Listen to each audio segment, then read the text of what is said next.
Zuma, Chase, Marshall, and Rubble. Can we start? We have 2 heavy red balls and the pins. Yes, we have 6 different pins: yellow, orange, green, yellow, orange, and 1 more green.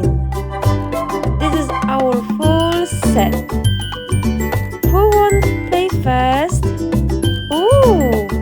Oh yeah! Okay, Zuma, you can be first. Just what you have to do is knock the ball through the pins. Yes! Can we start? 3, 2, 1.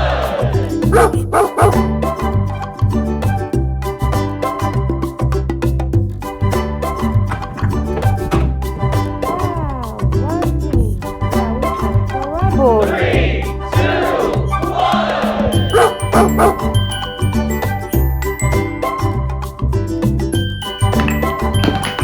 Wow, Rubble, well done.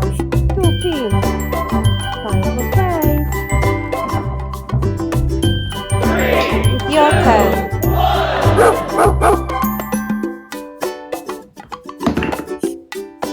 Oh, Chase, you were so close. Now it's Marshall time. 3, Marshall? 2, 1. So amazing! Wow! The winner is Marshall.